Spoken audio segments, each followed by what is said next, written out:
What's in a name? This congregation was originally founded in 1853 as B'nai Israel Congregation Children of Israel. The name ultimately changed to Temple Israel. Most of us today simply refer to this place as Temple. What is in a name? Before we started calling this building a temple, we called it a synagogue. And to be fair, we still do. But synagogue isn't quite right either. After all, synagogue, that word itself, it's not even Hebrew, it's Greek, based off of the Hebrew. So what would this building have been called before the Greeks came around to giving it a name? It would have had a Hebrew name, and that name would have been a Beit Knesset. Beit Knesset. What does that mean? A smart guess would be a house of prayer or worship. And after all, that's what happens here, right? Except, if we're being honest, that's not what happens here. If you look at a facilities calendar here at Temple, and I strongly advise you not to, but if you do, and you examine all the different spaces in this building and all the times that they are used throughout the week, right now I am standing in one of the least utilized spaces we have. The other one is down the hall, our main sanctuary. That is nothing to be ashamed of. Remember, a synagogue, I already told you, was never called a house of prayer. It is not a Beit Tefillah. From its earliest days, thousands of years ago, people realized that, yes, we pray in these buildings, but most of the time that we're here, we're doing something else. We are in a Beit Knesset, a house not of prayer, but of gathering. That Greek word, synagogue, it means the same thing, a place to gather, to bring together. Even today, we call our Jewish institutions congregations, places where people congregate. And what do we call ourselves, by the way? Congregants. Defined by the primary thing you are expected to do when you come here, and that's show up. And despite how it may feel, we are showing up. Last week, the first week of our shift to online streaming, over 2,200 people showed up. Continuing to hold services, to celebrate and observe Shabbat, to acknowledge yard sites, to see these familiar walls that are behind me, these are holy acts. But as much as we try to make it the same, if we are being honest, it's not the same.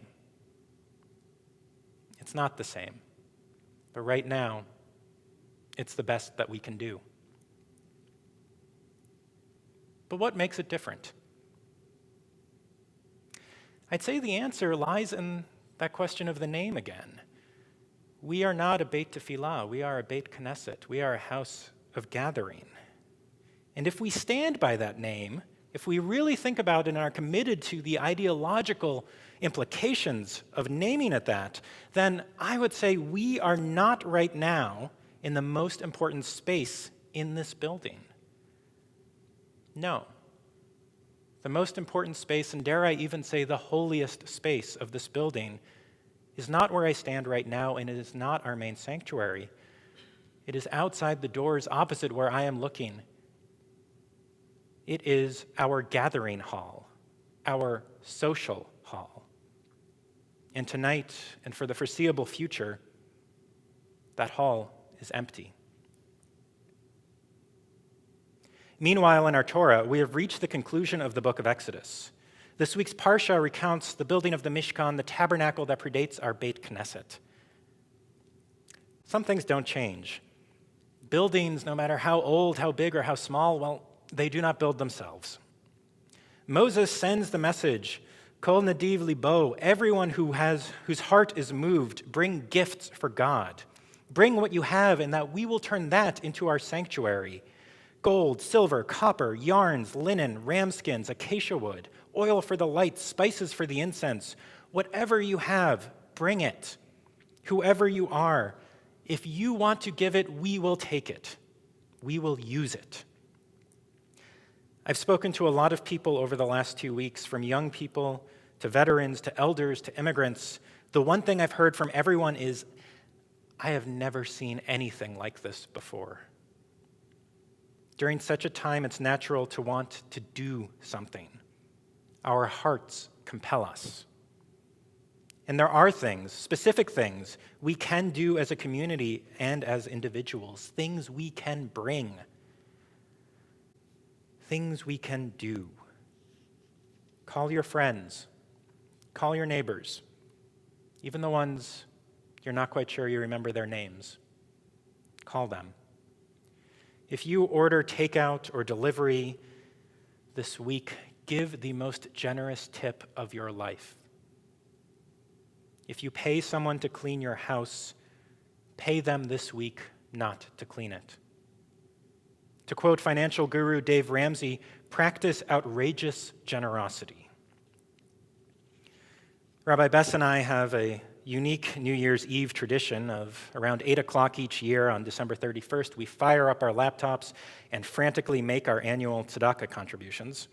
That way we can be in bed by 9. But even if you are a little more prompt than us when it comes to annual giving, remember most giving to most nonprofits happens in the final quarter of the year. If you wait that long this year to give, there might not be organizations left to give to. Earlier this week, we committed here at Temple to calling every one of our elder congregants. We figured we would need about 40 volunteers who would take up the call in order to make those calls. Within a day, we had more than 60 people saying they wanted to help. Also this week, we heard of a need to help distribute food with the Mid-South Food Bank to over 200 hungry families in South Memphis. We were able to find the volunteers at the last moment, but we learned from this experience, we realized the challenge of matching volunteers with causes. And we have created a group within the Temple Israel Facebook page called Temple Serves Memphis.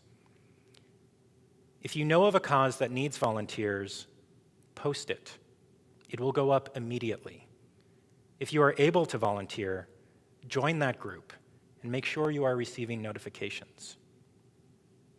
Undoubtedly, there are other ways we can do something right now that I have not thought of. If you have, please write them in the comments below this feed right now. These are the things that what I have just listed, these are the things that we, whose hearts compel us, we can do. These things will help, but they will not stop a virus.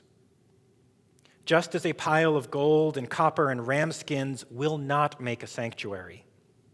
In that case, someone had to build it. And while anyone whose heart moved him or her could bring the supplies, when it came time to actually put it together, the Torah has a very different requirement. The Torah says, let all who are skilled come and make what God has commanded. Anyone who has the ability can bring supplies, but when it comes to stitching the tent and its covering, to building the ark and its poles, to forging and hammering the holy menorah, that takes more than a full heart. That takes training, and that takes skill. The account of this project in the Torah could have just stopped there. Bring stuff, and those of you who know what you're doing, take the stuff and build something with it. But the story doesn't stop there. The Torah continues. But when the Israelites continued to bring Moses morning after morning all of these gifts, all of these things that they wanted included, all of the artisans who were engaged in the task of the sanctuary, of building it, they came and they said to Moses, the people are bringing more than is needed. Imagine the situation. These craftspeople constructing God's home up to their ears in donated dolphin skins. Why was this happening?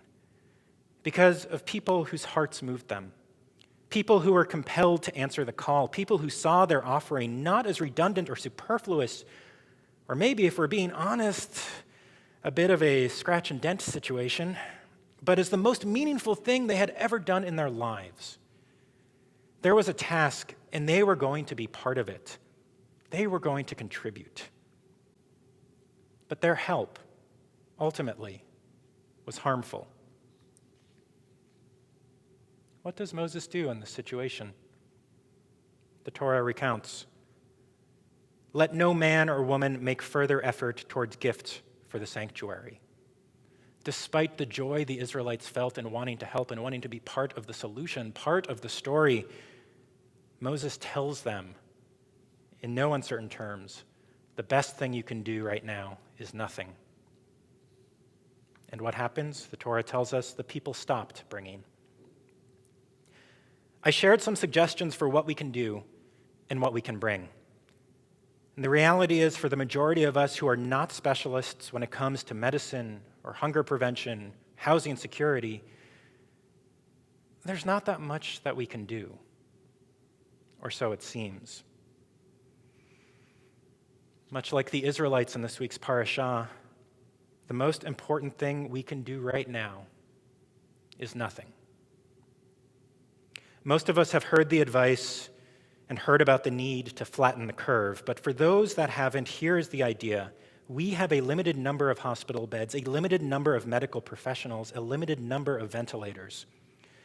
If 100 people all need ventilators, but the hospital only has 10, you can imagine what will happen to those other 90. No, don't imagine it. I need to say it. People will die. If those 100 people come not at once, but over weeks or months, then there will be equipment and there will be people who can treat them. The way to spread those 100 people out now is to slow the spread of this disease. And the only way and the best way we can do that is by doing nothing. Of all the incomprehensible accounts I have read over the last few days, the one that sticks with me most is an interview with Greta Privitera. She's a journalist who lives in Milan, Italy. She said, "A week ago, I knew people who were sick. Now, I know people who are dead." Speaking to the American reporter, she said, "I am you in 10 days, maybe 2 weeks." That interview is already 1 day old. Italy has been overwhelmed by more people than they can treat. In a series of incredible Facebook posts, Dr. Erica Kay, a member of our congregation, has given some perspective to the situation. Italy has 3.3 hospital beds per 1,000 people. And us? We in the US, we have 2.9. But 2.9, that's the national average. A report this week from Harvard and Johns Hopkins said that Detroit and Memphis are the least prepared cities to face this medical crisis. 2.9 is the national. Memphis, it's less. If this virus spreads as it has in other countries, we will need 6 times the medical resources that are available now. In speaking to Dr. K today, there is one more small thing you can do. She shared that healthcare workers are facing a severe shortage of protective masks. If you have some hanging out, lying around in your garage, like I am going to admit I did, go get them. Leave a comment below in this feed and we will have someone pick them up from your home. Already today in Memphis, Dr. Kays says that clinicians are being forced to reuse contaminated masks or to go without them entirely. Today. If you bought masks thinking you would need them for this pandemic, that's okay. There was no way you could have known that there would be medical workers forced to go without. But now you know. For those that prefer, masks can be given anonymously in a marked box that is outside our building by the sanctuary entrance. Based on known numbers of cases in Shelby County, there is an almost certain chance that someone who is watching this service right now, someone who feels healthy, is not healthy. It is impossible for any of us to know who that person is. Assume it is you. Please. The most important thing most of us can do right now is nothing. If you can get by going to the grocery store once a week, do it. If you can go 2 weeks, do it. If you do not need to be somewhere, do not go. We teach that helping bury the dead is the greatest mitzvah because you are never going to be appreciated for your contribution. The dead are never going to be able to make it up to you. Doing nothing for the foreseeable future until the medical community reaches a consensus, that act is greater even than the mitzvah of helping to bury the dead. When we look back on this time, and if it's one thing I know, it is that there will be a time we will look back on this. But when we do, no one will ever thank you for skipping that trip to Target.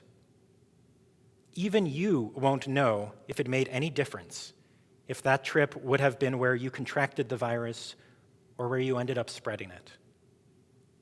In fact, if we commit to doing nothing, well, the best that we can hope for is mockery at overreacting for the virus that never was.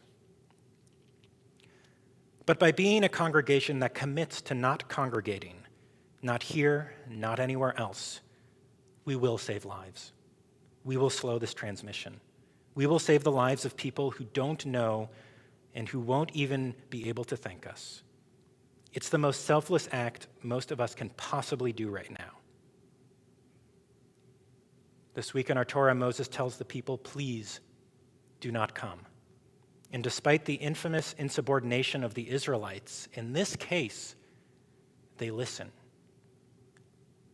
They obey.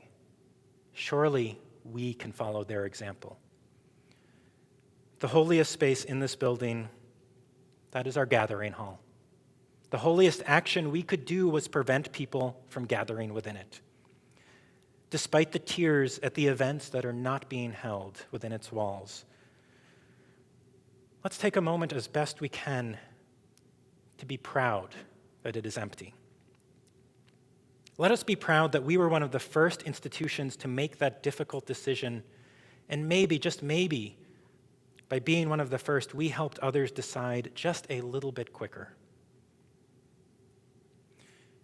And let us commit that just as we were one of the first to pause, let us be one of the last to resume. Maybe we'll help others pause just a little bit longer. Ken Yehi Ratzon, may it be God's will.